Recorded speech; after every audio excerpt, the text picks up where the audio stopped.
So I have a student now of about 16 weeks lessons, a little bit more, who is at the crossroads from the method book, so-called, the music tree, Time to Begin, which I really like.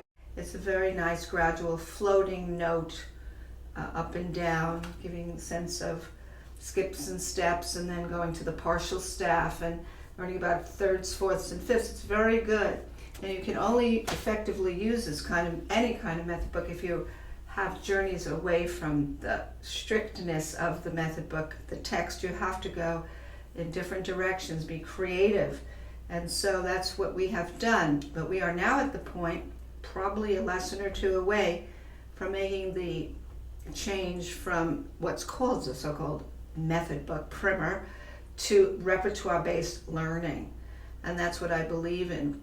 And I have to make these choices of sourcing materials, and this is what all as teachers, all of us have to deal with when we are now trying to find appealing, harmonic, rhythmic pieces that will appeal to the child. So the student warms up during her lessons, and this has been all along, pretty much halfway through, with not 5-finger positions, but pentachords, which means 5 notes in major and parallel minor. She all knows about parallel minor and major, but her experience, such as in D major, D as in David, is to use the fingers 3, 2, 2, 3, 4. So we divide the 5 notes between the hands. It would build kind of that natural curve of the hands that way. We don't, have the child collapsing the thumb down and pulling the hand down and all that. So we've been really nursing this along, like do, re, mi, fa, sol. She knows the names of the notes. So we have quarter, quarter, quarter, half, note. And then she comes back down with a beautiful legato. And she's learned all about the weeping willow arms and placing her hands, so there's no helicopter kind of activity looking for the notes. And then she does the parallel minor. She knows it's whole step, half, whole. She's very cognitive as well as musical. She knows how to taper with her wrist forward. It's all very good. She's also done staccato. She's learned to snip out her legato for staccato. She's now also doing parallel tenths with do, re, mi, fa, sol. I'll just use this key as an example. Do, re, mi, D, F sharp against a tenth above F sharp, G, A, using 4, 3, 2, 2, 3, 4. So we're getting away from that thumb collapsing her nice curved hand. So she learns to roll into all of this. And she does various dynamic levels too. She's very responsive. We learned that we use dead weight arms if we want to play louder, but this we start soft. We just float. Going again. And she knows quarter notes, she knows half notes, she knows dotted half, and she knows whole notes. We haven't yet done running notes or what would be called eighth notes, but I don't think that will be difficult for her. She's been composing. I always give her a composing exercise, like where we're learning fourths, what fourths look like in notation. I devised a piece. Actually, I composed the piece first, and then she composed one. The piece went something like this, with chords. She's been doing chords too. She's been learning about spongy, how to play chords without pokey, playing on concrete, but playing into the honey-dipped piano. And so she's also learned this piece, which I created. It's kind of nice, it's simple, but it's not so cliche. It's interesting.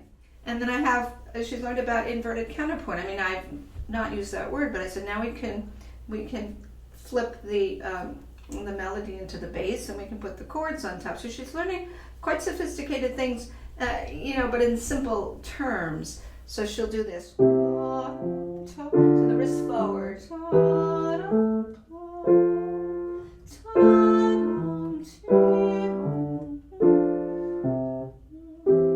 And this week we're working on fifths and learning what a fifth looks like on the staff, and she knows that, and she's going to be composing a fifths piece, and I've instructed her to use the fifth up and the fifth down, and I have circumscribed this geography, 5 notes up and down, so it doesn't get too complicated, because she's now within the the staff. I'm not doing ledger lines above the staff. I'm doing pretty much from middle C, which is in the middle between the bass and treble, but I'm trying to keep it kind of where she navigates, lines and spaces within the staff proper, the grand staff. She's doing 1/5, which is, she's doing quite well.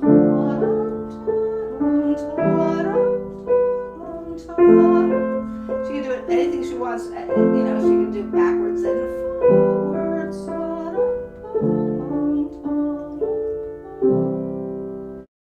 Okay, so now that, we've done so much, and she's done pieces and skips and thirds and seconds, she's done just about everything composing-wise, and then I make her transpose, and I make her invert the counterpoint. I mean, she's had so much that's unbelievably packed into those 16 weeks. Now here's my dilemma, and it's all of so many teachers, is where do we get the type of pieces we want that might be in one collection? Unfortunately, they are not. So I went back to the old reliables that I've used in the past over many decades of teaching, whether they be adults or children.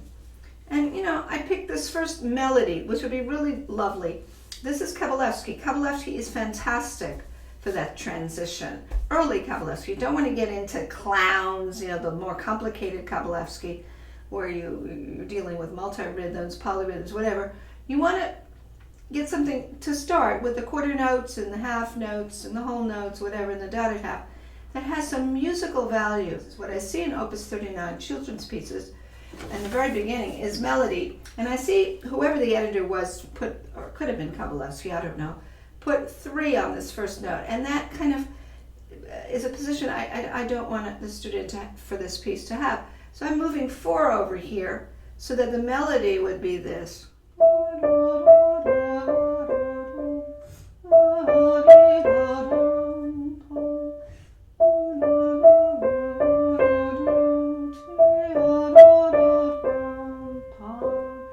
She's very, very, the student's very, very fluent with her wrists. She's absolutely been trained well in wrist suppleness and in forward arm rolls of her arm.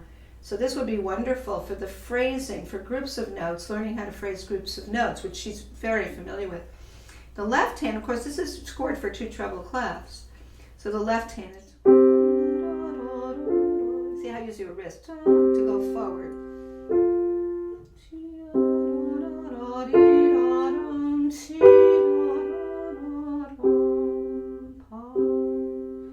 So this is a wonderful piece. It's very beautiful. It's short, but it's quite beautiful.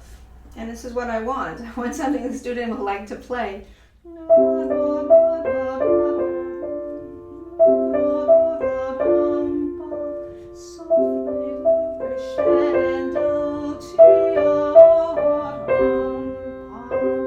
And here again, she's just been doing crescendos, decrescendos. She has a wonderful sense of distribution of arm weight and how to go deeper into the keys with more dead weight arms to get the dynamics and how to lighten up. So this is going to be a great piece to put into practice. And here's another one that I would give her. And again, scored for 2 trebles. That's all right. I wouldn't perseverate on scored for 2 trebles, though. The problem with this is it's got the kind of like the 5-finger position, but let's look past that. For the staccato, we have this.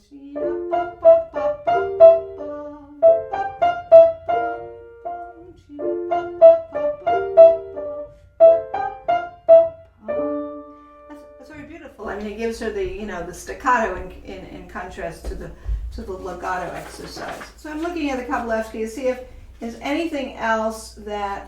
But this is interesting. The scherzo piece is almost a formula piece. It's a pattern piece that the student can block out like this. You can see how it moves. Because she's been playing triadic chords. She's been playing chords, so she knows how to do them. And these chords are just going down in parallel motion. This is a wonderful thing, and it sounds kind of very sophisticated. So you would have her block this. So we're going up in actual triads, and then we're skipping. So this will be good for her too. Eventually. And she'll get a great sense of, wow, I can do this. Of course, the rhythm is very catchy and not going that fast yet, but maybe.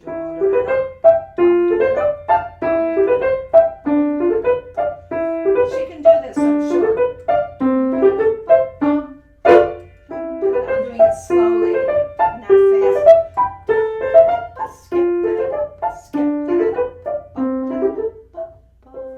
Ultimately, it goes extremely fast, but this is a student that's making this transition. I'm not going to expect her to go do it won't be smart to do that yet. I think from that, Kavalevsky, that would be probably what I would choose. And I wouldn't go too far deep into that collection. I also want to talk about my ultimate favorite is William Gillock. This man was a genius. And I'm just going to play some of the pieces that I will give her. This Little Flower Girl of Paris is beautiful. It's beautiful. And you can hear this gorgeous, you get this Parisian feeling through it. And I'm going to play it in tempo, but she will learn it slower. The melody being drawn out in the left hand and then being flipped over to the right hand. So that's going to be important structurally to teach her. She's done this before in other contexts, but so always she's had use of both hands. I have never had her just sitting with the left hand in her lap. She's always activated the left hand as the melody sometime, with the right hand being, the spongy chords, or in reverse. Now this is very, very pertinent. Good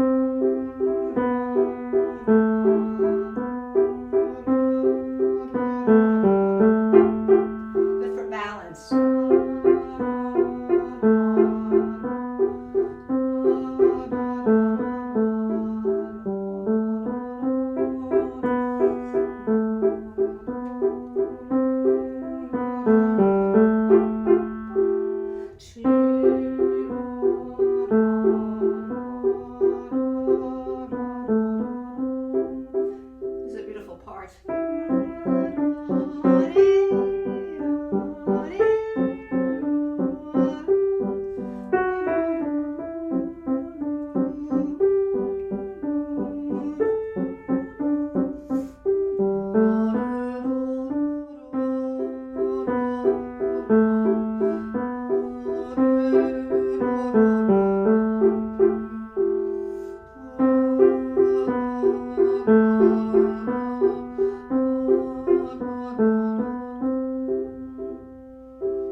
Charming, and she will be able to do this. She will separate her hands. She will learn how to do little spongy after beats so they don't go She will learn to play a beautiful legato line, a beautiful cello line, so to speak. She'll learn to then reverse the counterpoint, play the chords off beats on the left, and play the right hand melody. It's absolutely engaging. Of course, it'll be slower than I played it because we're just learning.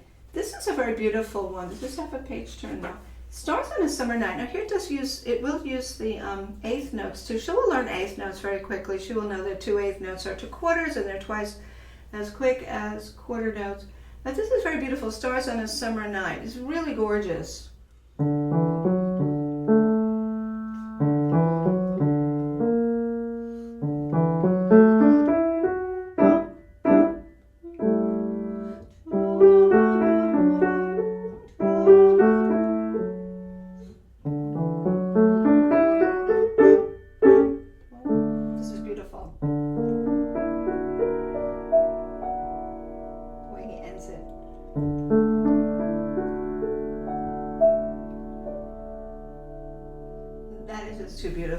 Just too beautiful. You will adore that one. Owl at Midnight is nice. Let me see if I can sight read this. It's kind of nice. It's got this mysterious quality.